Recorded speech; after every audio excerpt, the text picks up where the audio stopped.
एक पंडित जी भोजन करने बैठे तो सामने थाली पंडितानी ने दाल चावल साग रोटी रखी होगी, अचार वगैरह। पंडित जी भोजन करने बैठे कि तभी कोई द्वार पे भिक्षुक आ गया। भिक्षाम देही, हे भैया मैं बड़ा भूखा हूं, कुछ भोजन मिल जाए। पंडित जी भोजन करने ही बैठे हैं, सामने थाली है और द्वार पे कोई भूखा आ गया। पंडित जी ने साथ सम्मान बुलाया, आओ आओ आओ भैया आओ। आसन लगाई और भोजन अपनी वाली थाली पंडित जी ने उन्हें दे दिया। और पंडितानी जी ने जो भोजन बनाया था वो जरा सा ही था, क्योंकि घर में कुछ था नहीं, जितना था उसने बनाया। थोड़ी सी दाल थी, आज दाल बनी, साग थी, चावल जो था भिक्षा में उससे मिला। ब्राह्मण थे, भिक्षा मांग कर लाते और जो मिलता खाते। तो आज उनका भोजन जरा कम था, पंडितानी के लिए जरा सा अंदर था। अब वो अतिथि आए और बैठे और वो पंडित जी की थाली में बैठ गए और वो बढ़िया खाए। पंडित जी अंदर गए, पंडितानी से कहा कि थोड़ा और दो रोटी। तो उसने बोला कि बस ये आखिरी 2 रोटी बची हैं। जब पंडितानी ने कहा कि आखिरी 2 रोटी बची हैं, तो वो जो बाहर बैठा खाने वाला अतिथि था उसने सुन लिया कि अब बस इनके पास 2 रोटी बची हैं। तो पंडित जी दोनों रोटी लेकर आए और कहा भैया प्रसाद पाओ, एक और दो रख दूं। उसने कहा नहीं नहीं अब नहीं चाहिए। वो भी समझदार कि अब बेचारे ये क्या खाएंगे, तो मना कर दिया। पंडित जी ने कहा ना, आप हमारे अतिथि हैं, आप पेट भर के खाओ। अच्छा बोले आपकी इच्छा है तो एक रख दो। तो एक रोटी रख दी गई और एक रोटी बची। अब वो अतिथि तो बढ़िया दाल चावल सब्जी रोटी खाकर 5 रोटी खाकर खुश था। पंडित जी की थाली में पंडितानी जी ने 4 रोटी रखी थी फर्स्ट में, 5 रोटी एक और मिल गई। 5 रोटी खा के उसका बढ़िया पेट भर गया, वो चला गया। अब दोनों पंडित पंडितानी बचे तो पूरे बर्तन लाके बाहर रखे और थाली लगाई 2। अब 2 थाली लगी हैं, पीछे की बची हुई जरा सी साग। अब आप जानते हैं दाल बची तो क्या बची होगी, जरा कटोरी आधी कटोरी। अब उसमें दोनों लोगों ने थाली अपनी पंडित पंडितानी ने तैयार करी और रोटी थी 1। तो आधी रोटी पंडित जी ने रखा, आधी रोटी पंडितानी जी ने रखी। और चावल जरा सा रहा होगा तो थोड़ा सा चावल आधा आधा उन्होंने रखा और उन्होंने प्रसाद पाया। अब ये सोचो कि आधी रोटी में क्या पेट भरता है। दिन भर से आदमी कुछ नहीं खाया, शाम को भी कुछ नहीं मिलना, एक ही बार खाना है और नाश्ता भी कुछ नहीं हुआ, आधी रोटी मिली। तो आधी रोटी खाई पंडित जी ने, जरा सा चावल पंडितानी जी ने खाए। अब पंडित जी ने जैसे ही भोजन किया आधी रोटी का और जरा से चावल का और खा के ना उन्होंने हाथ धुले। तो उनके हाथ का जो धुलने का पानी था वो पहले के लोग ना आंगन में बाहर जाके हाथ धुलते थे, थाली में हाथ धुलने की परंपरा नहीं थी। आज भी हम लोग थाली में हाथ नहीं धुलते, आप लोग खाते हो थाली में हाथ निचोड़ देते हो, ये गलत परंपरा है। हाथ कभी थाली में नहीं धुलना चाहिए। थाली को खा लो, मतलब दाल चावल सब्जी रोटी एक एक दाना खा लो और थाली को धुलो, थाली पे हाथ मत धुलो। पंडित जी बाहर हाथ धुलने गए तो जहां उन्होंने हाथ धुला वहां एक छोटा पेड़ था। वहां पेड़ के पास ना एक नेवला था। क्या था? नेवला। सांप और नेवले की लड़ाई होती है ना, तो नेवला जीतता है, वो नेवला था। तो नेवला के पूंछ की तरफ पंडित जी के हाथ का धुलने का पानी गिरा और वो नेवले की पूंछ गीली हो गई। आधा पीछे का हिस्सा, पूंछ का हिस्सा गीला हुआ और जैसे ही पूंछ पे पानी गिरा उसके पूंछ का रंग सोने जैसा हो गया, सुनहरा। नेवले ने पूंछ देखी, पंडित जी से बात करी, पंडित जी आपने पानी डाला तो मेरा देखो ये रंग सुनहरा हो गया, सोने जैसा, मेरी पूंछ सोने जैसी हो गई। आप एक काम करो, मेरे पूरे शरीर में पानी डाल दो, मैं सुंदर हो जाऊंगा। पंडित जी बोले मैंने तो अपना हाथ धुल लिया। नेवले ने कहा महाराज ये बताओ कि आपके पानी डालने से मेरा ये शरीर का रंग कैसे बदल गया, सुनहरा हो गया, सोने के कलर का। अब मुझे पूरा शरीर सोने का करना है, पूरा शरीर सोने की तरह चमके मेरा। आधा हो गया मेरा, आधा बताओ कैसे होगा। कल मैं आऊं, आप मेरे ऊपर फिर हाथ धुल देना। पंडित जी बोले नहीं, अब तुम जाओ धर्मराज युधिष्ठिर के राज्य में। धर्मराज युधिष्ठिर यज्ञ कर रहे हैं, उस यज्ञ में ब्राह्मण लोग भोजन कर रहे हैं। जाओ, जहां ब्राह्मण लोग भोजन करके हाथ धुलेंगे, धर्मराज युधिष्ठिर सबको अन्नदान कर रहे हैं, बहुत बड़ा यज्ञ हो रहा है। जाओ, यदि तुम्हारा किसी ब्राह्मण के हाथ धुलने के जल से यदि तुम्हारा शरीर सोने का हो जाए तो समझ लेना कि धर्मराज का यज्ञ पूरा हो गया। जाओ। अब वो नेवला बड़ा खुश धर्मराज युधिष्ठिर के राज्य में पहुंचा, और जहां सारे ब्राह्मण भोजन करते और पानी से हाथ धुलते, एक अलग जगह पर नेवला जाके वहीं बैठ गया। हजारों नहीं लाखों ब्राह्मणों ने हाथ धुले, हजारों नहीं लाखों लोगों ने प्रसाद पाया, लेकिन नेवले का रंग सुनहरा नहीं हुआ।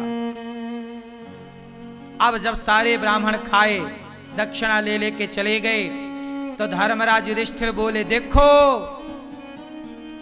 अर्जुन बोले कि देखो अब राजाओं की एक सभा लगी। उस राजाओं की सभा में अर्जुन ने बोला, भीम भैया ने बोला, देखो आज तक के इतिहास में इतना बड़ा अन्नदान जितना बड़ा धर्मराज युधिष्ठिर ने किया, जितना बड़ा यज्ञ युधिष्ठिर ने किया, आज तक किसी ने नहीं किया। इतना बड़ा यज्ञ किसी ने नहीं किया, इतना बड़ा अन्नदान किसी ने नहीं किया, इतना सारा सोना चांदी हीरा मोती दान दिया युधिष्ठिर जी ने। तब नेवला बोल पड़ा, नेवला, ए भीम चुप रह।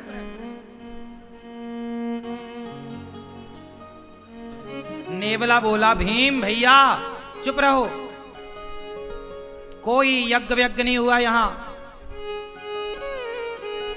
यज्ञ तो एक ब्राह्मण के घर में हुआ था।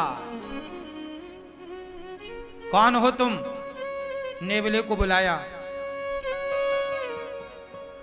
भीम भैया ने पूछा तुम कौन हो? नेवले ने कहा भैया मैं तो नेवला हूं।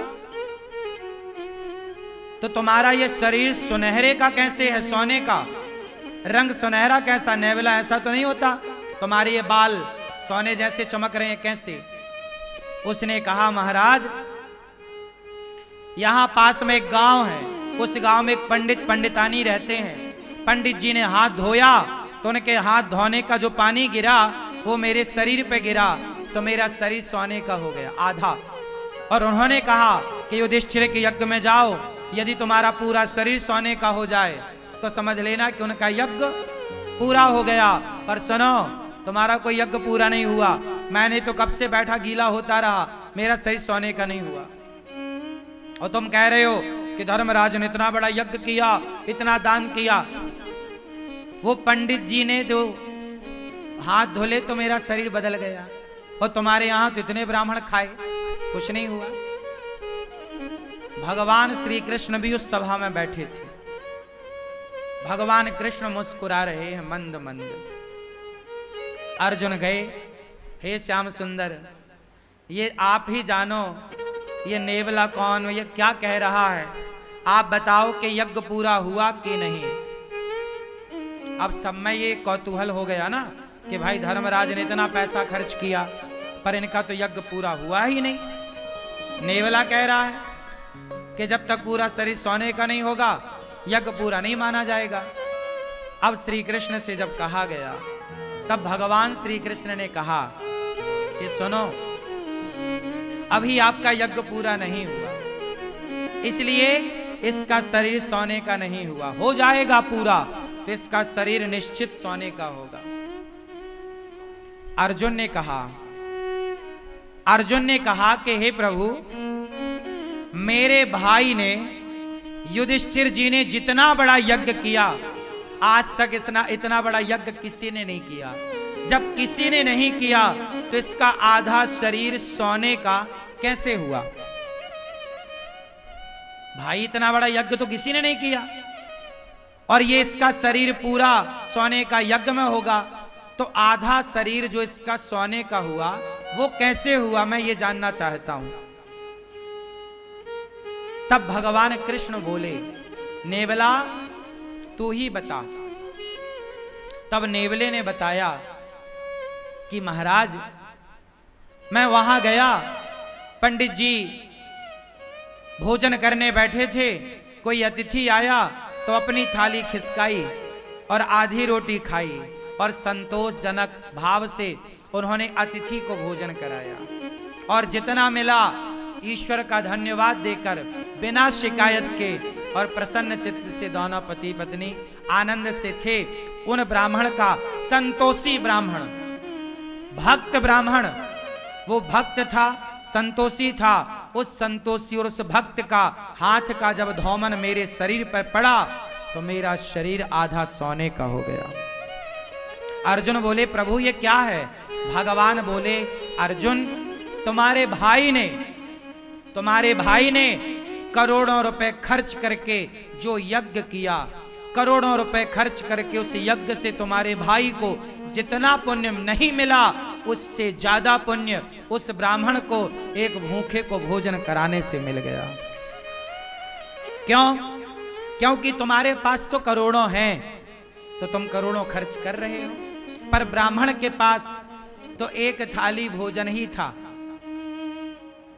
4-6 रोटियां ही थी, लेकिन उसने अपना संपूर्ण दान कर दिया, सर्वस्व दान कर दिया। उसकी तो सर्वस्व के नाम पर इतनी ही संपत्ति थी ना, थाली में भोजन।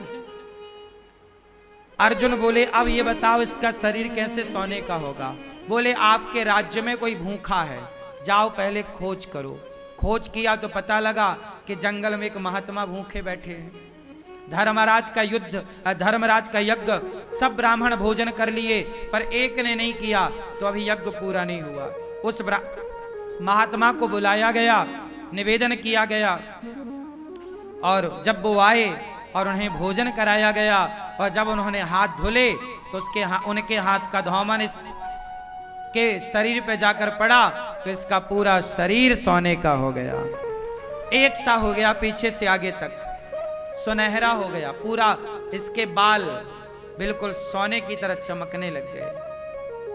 घंटा बंधा था, टन टन टन टन करके बजने लग गया। युधिष्ठिर, आपका यज्ञ संपन्न हुआ। यज्ञ कब पूरा हुआ? जब भोजन कराया। कोई भी यज्ञ कर लो साहब, जब तक अन्नदान नहीं करोगे वो यज्ञ पूरा नहीं होगा। इसलिए सबसे बड़ा यज्ञ अन्नदान ही है। आप और किसी यज्ञ में उलझो मत, आप सीधा किसी भूखे को भोजन करा दो, वही सबसे बड़ा यज्ञ है। इसलिए गौरी गोपाल आश्रम में रोज यज्ञ होता है। कौन सा यज्ञ? सेवा का यज्ञ। सवेरे 8 बजते ही संतों की टोली आ जाती है, कीर्तन करने लग जाती है। रोज गोविंद हरे गोपाल हरे, रोज कीर्तन होता है गौरी गोपाल में संतों के द्वारा, और उन्हें भरपेट आप लोग दान करते हो, उन्हें आप भोजन कराते हो अपनी ओर से। आप लोग जो एक दिन का गौरी गोपाल अन्न क्षेत्र बांटते हो संतों को, तो जितने संत भोजन करते हैं आपके द्वारा, एक एक संत एक एक यज्ञ का फल आपको दे करके जाते हैं। इसलिए गौरी गोपाल आश्रम में जो संत भोजन करते हैं वो किसी यज्ञ से कम नहीं है। तो आप भी अपनी बेटी के नाम से, बेटे के नाम से अन्नदान जरूर करिए। और आप भी गौरी गोपाल आश्रम की ये संतों की सेवा के लिए जो अन्न क्षेत्र अखंड निःशुल्क संतों को रोज अन्नदान होता है गौरी गोपाल में, आप भी अन्नदान करिए और आप भी इस अन्नदान की सेवा से जुड़िए। कोई भी कार्य, इसलिए कहता हूं मरने के पहले गौदान, भागवत और अन्नदान, मरने के पहले ये 3 काम कर लेना, फिर बिंदास आराम से मरना, केवल मरने को रह जाए आखिरी में। मरने के टाइम आदमी कुछ कर नहीं पाता, जीते जी कर लो अच्छे काम, मरने के टाइम कोई ध्यान नहीं रहता। सही है। उस जीवात्मा के नाम से, किसी व्यक्ति के नाम से कोई पुण्य का कार्य हो, आप अपनी माता के नाम से, पिता के नाम से, बच्चों की लंबी आयु के लिए आप अन्नदान करो। गौरी गोपाल आश्रम में अखंड रसोई चलती है, कोई भी आओ सबको पेट भर भोजन। यहाँ रोज हजारों लोग भोजन करते हैं। एक एक व्यक्ति के तृप्त होने से एक एक यज्ञ का फल प्राप्त होता है।